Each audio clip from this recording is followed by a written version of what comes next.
চলুন আবারও ফিরে যাই আজকের অতিথি অভিনেতা জুয়েল জহুরের কাছে। যেটি বলছিলাম যে অভিনয়ের মূল বাহক বলা হয় থিয়েটারকে, এবং সেই থিয়েটারের সাথে আপনার দীর্ঘদিনের যাত্রা। সেই যাত্রাটা নিশ্চয়ই শুরুর গল্পটা জানবো, কেমন ছিল? খুবই আনন্দের এবং খুবই ভালোবাসার। যে ভালোবাসাটা আছে এবং যে প্রেমটা আছে বলে হয়তো আজ অবধি করতে পারি। তবে অভিনয়ে থিয়েটারে ইনভলভ হওয়াটা এরকম একটা বিষয় ছিল, আমার কাছে খুবই বাণিজ্যিকভাবে আমি এখানে নিজেকে ইনভলভ করেছিলাম। আমি মার্কেটিংয়ের স্টুডেন্ট ছিলাম, তো আমাদের অনার্সের সময় এবং মাস্টার্সের সময় একটা পেপারস জমা দিতে হতো।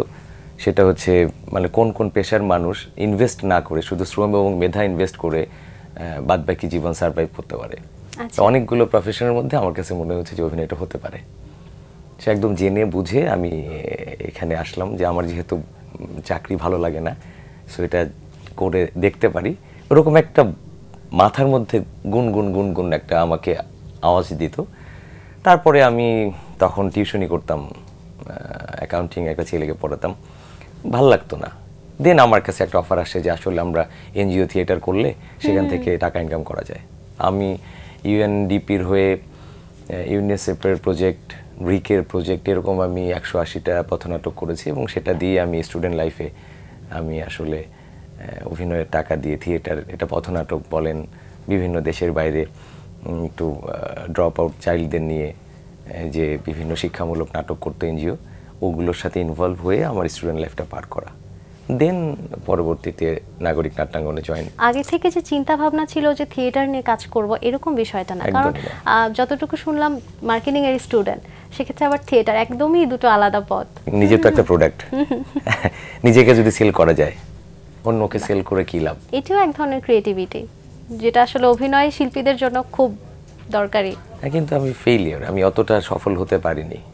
অন্য প্রোডাক্ট সেল করার ক্ষেত্রে যেরকম মার্কেটিংয়ের বিভিন্ন সূত্র কাজে লাগে, নিজেকে সেল করার ক্ষেত্রে সূত্র কাজে লাগে না। এখানে শুধুই মেধা, শুধুই যোগ্যতা। থিয়েটারের যাত্রাটা তো দীর্ঘদিনের, তারপর আমরা কানাগলি একটি ওয়েব ফিল্মেও আপনাকে পেয়েছি সম্প্রতি, সেটির পুরো যাত্রাটা শুনবো। বৃদির সিনেমা 1971 সেই সব দিনের পোস্টের কাজে আমরা কলকাতায়, আমি তো ওইটার আসলে এক্সিকিউটিভ প্রডিউসার হিসেবে কাজ করেছিলাম। সেখানে আমাদের সিনেমাটোগ্রাফার ফরহাদের সাথে দেখা, এই কলকাতার দেখা হওয়ার পরে আমি বললাম তোমরা কি করতে আসছো, বলে আমরা একটা প্রজেক্ট করব। এই সেই কি প্রজেক্ট? মানে এরকম আমরা একটা ওয়েব সিরিজ করব।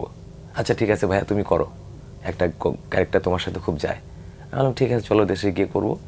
একদমই কলকাতায় বসে আসলে কাস্টিংটা আমার হলো, দেশে আসলাম, কাজ শুরু হলো। গল্পটি শোনার পর আসলে নিজেকে কিভাবে প্রস্তুত করা হচ্ছে? প্রত্যেকটা অভিনেতার কঠিন এবং একমাত্র জব হচ্ছে এটা, যে নিজেকে প্রস্তুত করা। গল্পের মধ্যে এক ধরনের জার্নি তো আছেই। দেখেন, আমরা তো অনেক ধরনের থিওরি পড়ে টোরে থিয়েটার করার কারণে পড়তে হয়েছে। নানা যাদেরকে আমরা আসলে কি বলবো, আমাদের যারা পূর্বশ্রী, এদের কাছ থেকে অনেক জ্ঞান নেওয়া। তো তার মধ্যে আমার কাছে যেটা মনে হয় যে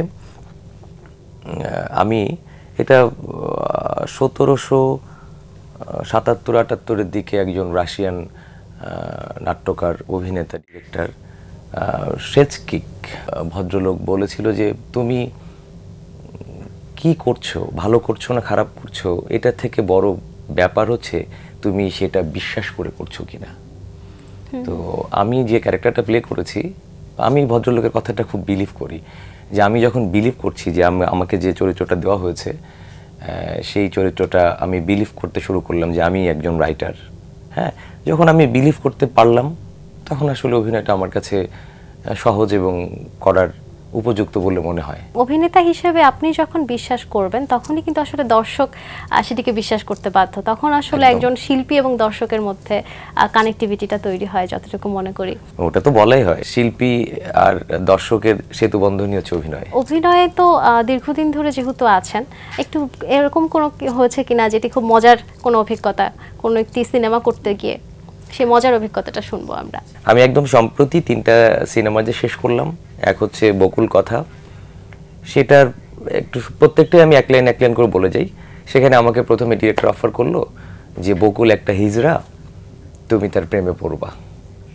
তো সাধারণত আমি চিন্তা করলাম কি রে ভাই, আমি তো একটা মেয়ের প্রেমে পড়তেই হিমশিম খাই, গল্পের মূল চরিত্র হচ্ছে একজন হিজড়া, সে আমার প্রেমে পড়বে এবং তার সাথে আমার প্রেম করতে হবে।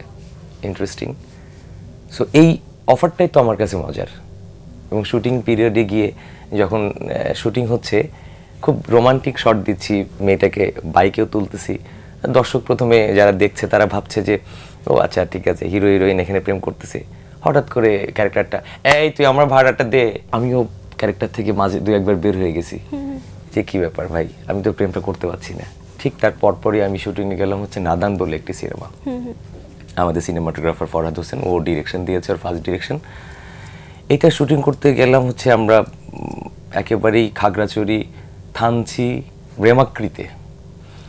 তো ব্রেমাক্রি শুটিং একদম আমরা শেষ পর্যায়ে 12 দিন বা 13তম দিনে হঠাৎ করে আমরা সাঙ্গু নদীর মাঝখানে শুটিং করতেছি, ধাম ধাম গুলির শব্দ। সবাই একটু কি ব্যাপার, গোলাগুলি কেন হচ্ছে? তো ওইখানে যারা উৎসুক জনগণ তারা বলতেছে আপনার এদিকে কেন যাচ্ছেন, এদিকে তো ডাকাত পড়েছে, আপনার এদিকে যান। তারপর আমরা নদী পার হয়ে আমরা পাহাড়ের দিকে যাচ্ছি, তো বলি কি আপনারা, কিছু জনগণ বলে আপনারা সবাই এক পাহাড়ে কেন, আপনাদের তো গুলি করবে, আপনারা বিচ্ছিন্ন হয়ে যান। তারপরে কেউ ক্যামেরা নিয়ে একদিকে, আরেকজন আর্টিস্ট একদিকে, আমি আর শিশির বলে একটা ছেলে আরেকটা পাহাড়ে, 2-3টা পাহাড় পরে গিয়ে আশ্রয় নিলাম। এবং আমরা 2 ঘন্টা 3 ঘন্টা সেখানে, মানে আমাদের কোনো খোঁজ নেই, কেউ মানে আমরা জানি না, কোনো পানি নেই, ফুড নেই, এবং কি হচ্ছে জানি না, শুধু গুলির শব্দ। তারপরে আবার সেখান থেকে উদ্ধার হয়ে আসলাম। পরে আর শুটিং হয়নি, আমরা সেখানে শুটিং কেউ করিনি, ভয়ে আমরা চলে আসলাম। ওইটার শুটিংয়ে আমরা পরবর্তীতে শেরপুরে করলাম। সেখানে গিয়ে আর এক অভিজ্ঞতা, শুটিং করতেছি, হঠাৎ করে সবাই বলতেছে কি হাতির পাল আসছে, 17টা হাতি একবারে আসছে। শুটিং বন্ধ, সবাই তো এলোমেলো হয়ে গেলাম। একই সিনেমা, রাইট। আচ্ছা, তারপরে আমাদের শুটিং এ যে বড় বড় লাইটগুলো থাকে না, ডে লাইট বলে, লাইট ঘোরাও, হাতির দিকে দাও, কি চিৎকার চেঁচামেচি। এইটাই আসলে মজার, আতঙ্ক লাগছে, ভয় লাগছে, আনন্দও লাগছে যে নতুন কিছু। তারপরে দেখেন নাদানটা শেষ করে আসলাম। নাদান তো এবারই দেরি আসার কথা ছিল, ডিরেক্টর একবার ঘোষণা দিয়ে ফেল করলো। তারপরে আমি এখন যেটার কাজ করছি শাপলা শালুক, এটা লাজু কাপুর সিনেমা, এটা অনুদানের। এটার শুটিং একদম শেরপুরে, সেম লোকেশন যেখানে আমি নাদানে শুটিং করতে গিয়ে হাতির আক্রমণের শিকার। বরঞ্চ এবার হাতি আমাদের আক্রমণ করেনি।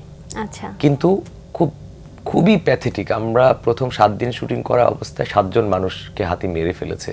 প্রতিদিন খবর আসতো যে আমরা শুটিংয়ে যাচ্ছি, এই রাস্তা দিয়ে এই বাড়িতে একজন রাত 3টার সময় এক ভদ্র মহিলাকে হাতি পিস্ট করে দিছে, আরেক জায়গায় যাচ্ছি এখানে 2জন মানুষকে হাতি মেরে ফেলছে, মারা হচ্ছে একদম আলু ভর্তা টাইপ, তাকে বস্তায় ভরে নিয়ে যাচ্ছে। এই আতঙ্ক নিয়ে আসলে কতটা মনোসংযোগ দেওয়া গিয়েছে? দেখেন, আমরা একটা সিনেমা করছি, সিনেমাটা না করলে কি, কিন্তু যে প্রাণগুলো চলে গেল, ওই এলাকার মানুষের আতঙ্কটা আপনি একবার ভেবেছেন? তো আমি জানি না, আমাদের যারা শিল্পী সমাজে আছেন সবচেয়ে বড় দায়বদ্ধতা হচ্ছে শুটিং বন্ধ না করে ওই এলাকার মানুষের নিরাপত্তা নিয়ে যদি আমরা কথা বলতে পারতাম সেটা খুব ভালো হতো। আবার ধরেন বন্য প্রাণী, তারা জনপদে কেন চলে আসে? ওইখানে আমরা খোঁজ নিলাম, 4টা পালে 900-950 হাতি আছে, তাদের পর্যাপ্ত খাবার নেই।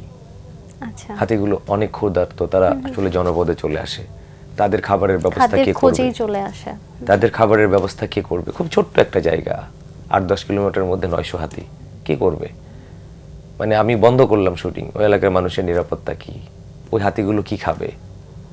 আমি জানি না, আমি ছোট মানুষ, আমার কি বলা সাজে না সাজে আমি জানি না, কিন্তু যারা বলতে পারে, যাদের একটি স্ট্যাটাস, যাদের একটি কথা আসলে অনেক কিছু চেঞ্জ করা সম্ভব, যদি তারা বলতেন, যদি তাদের এই বোধটা আমার এই কথা শুনে যদি কোনো কারণে যদি বোধোদয় হয়, আমি আসলে সার্থক। সেই অভিনেতার হাতে থাকে বোধোদয়ের একটি মাধ্যম, কারণ চরিত্র অনেকটা ওই বোধোদয় জাগাতে সাহায্য করে দর্শকের। সেক্ষেত্রে এমন কোনো চরিত্র আছে যেটি আসলে আপনার ইচ্ছা আছে করার, কিন্তু আসলে সেই সুযোগটা হয়নি? দেখেন, যদি আমি বিলিভ করে ফেলি যে আমার ইচ্ছার চরিত্রটা আমি করে ফেলেছি, তাহলে আমার অভিনয় সত্তাটা সামনে আগাবে, এটা আর মনে হয় না। আকাঙ্ক্ষাটা থাকা ভালো। আমি যে চরিত্রগুলো করেছি, ধরেন আমি আমার নিকাব্বরের মহাপ্রাণের কথা যদি বলি, নির্মলানন্দ গুণের একটি কবিতা, আপনারা সবাই জানেন। নিকাব্বরের জার্নিটা তো দারুণ জার্নি। একজন মানুষ কি করে, মানে তার একটা কৃষক, সে তো মানুষের মধ্যে বোধটাকে জাগ্রত করেছে, এরকম একটা ক্যারেক্টার। ওইটা যদি বলতাম যে আমি আমার লাইফের শ্রেষ্ঠ ক্যারেক্টার করে ফেলেছি, তাহলে আমার পরবর্তী জার্নিগুলো কি হতো আমি জানি না। হয়তো আপনি এখন যে কথাটা বললেন, কোনো রাইটার যদি এরকম একটা গল্প লিখে, যে গল্পটা আমি যদি অভিনয় করি, তাহলে সমাজের কোনো না কোনো সেক্টরের মানুষের বোধটাকে জাগ্রত করবে। আমরা 18 কোটি মানুষের 18 কোটি গল্প। আমরা এই যে রাস্তায় রিক্সাওয়ালা, মুচি, যে ঠেলাতে করে যে লোক ফল বিক্রি করছে, সবজি বিক্রি করছে, ওর গল্পটা জানি না।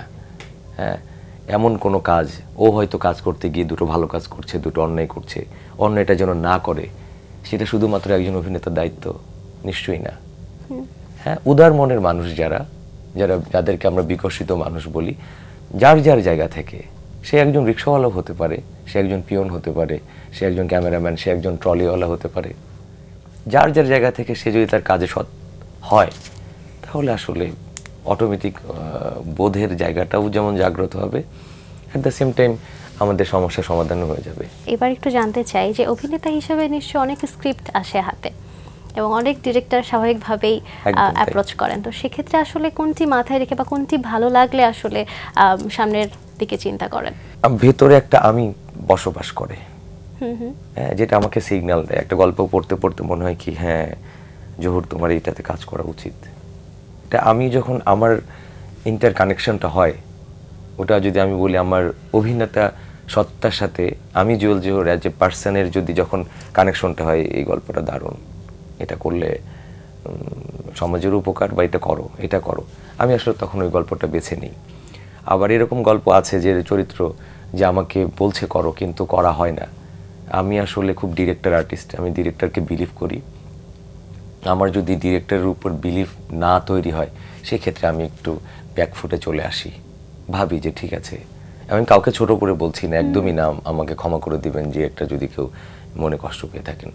মানে আমি তো আসলে, আপনি যদি ডিরেক্টর হন, আপনাকে বিশ্বাস করে আমি সেটা যাব, তো ওই বিশ্বাসটা আমি যতটুকুতে পাবো, সেটা আপনার কথায়, সেটা আপনার স্ক্রিপ্টে, সেটা আপনার হাসিতে, আমি জানি না। আমার ভেতরের অভিনয় সত্তা যে মানুষটা, সেটা আমাকে সিগন্যাল দিবে যে ঠিক আছে, ও ঠিকঠাক। আমার তো মনে হয় যে আমরা আসলে হাজারো স্ক্রিপ্ট না হলে হাজারো গল্প তো পড়েছি। গল্প তো মানুষের সাইকোলজি নিয়ে, প্রত্যেকটা চরিত্রের এক একটা সাইকোলজি আমরা পড়ি। তো আমরা যখন এই পড়তে এক ধরনের বোধ তো আমার মধ্যে তৈরি হচ্ছে। সো আপনি যখন অ্যাজ এ ডিরেক্টর আমাকে বলছেন, আপনাকেও তো আমি একটু রিড করি। আমার মনে হয় যে না, এই মানুষের সাথে কাজ করা ভীষণ দরকার। সে সমাজের কথা বলছে, সে যে অভিনয়টা শিল্প, সে শিল্পটাকে আরো উচ্চ স্তরে নিয়ে যাচ্ছে। এটা দিয়ে আমরা আসলে শুধু মানুষকে বিনোদিতই করব না, পাশাপাশি দায়বদ্ধতার জায়গাটা পূর্ণ করব। ভাই, একেবারে শেষ পর্যায়ে চলে এসেছি, একটু জানতে চাই আপনার নিজেকে নিয়ে পরিকল্পনা কি? এখনো বিশ্বাস করতে পারি না, কিন্তু বিশ্বাসটা আমার মধ্যে আছে যে আমি আসলে বাংলাদেশের সব থেকে গুণী অভিনেতাদের তালিকায় যাব। আমি মনে মনে বিলিভ করি, মনে বিলিভটা, আমার বিশ্বাসটা যদি আমি আমার দর্শকদের মধ্যে, আমার ডিরেক্টরের মধ্যে দিয়ে দিতে পারতাম। কিভাবে দিব আমি জানি না, কতটা পড়ালেখা বা কতটা ভালো কাজ করতে হবে। যদি অভিনেতা হিসেবে আমি যে বিশ্বাস করি আমি বাংলাদেশের সব থেকে বড় অভিনেতা, গুণী অভিনেতা হব, সেটা যদি আমি আপনার মধ্যে দিতে পারতাম, ওনার মধ্যে দিতে পারতাম, তাহলে আমার কাজ শেষ। প্রত্যাশা এবং যে পরিকল্পনার কথা বললেন, সেটি বাস্তবায়িত হোক, সেই কামনা করছি। থ্যাংক ইউ, ভালো থাকবেন। বাংলা ভিশনের সকল দর্শককে অনেক অনেক শুভেচ্ছা, অনেক অনেক ভালোবাসা। প্রিয় দর্শক, এতক্ষণ কথা হচ্ছিল অতিথির সঙ্গে, এবার সময় হলো বিদায় নেবার। আমাদের অনুষ্ঠান সম্পর্কে আপনার যে কোনো মতামত ও পরামর্শ জানাতে লিখুন এই ঠিকানায়। প্রযোজক দিন প্রতিদিন, Bangla vision, Noor tower, 110 Biruttam, CR Dutta road, Dhaka 1205। Phone number 96320304। আমাদের ইমেল অ্যাড্রেস dinprotidin@banglavision.tv। প্রাচীন ভারতীয় দার্শনিক চাণক্যের একটি উক্তি বলে বিদায় নেব আজ। তিনি বলেছেন, মন খাঁটি হলে পবিত্র স্থানে গমন অর্থহীন। প্রিয় দর্শক, সবাই ভালো থাকুন, সুস্থ ও সুন্দর থাকুন। আজ সারাদিন সবার জন্য শুভ ও কল্যাণময় হোক।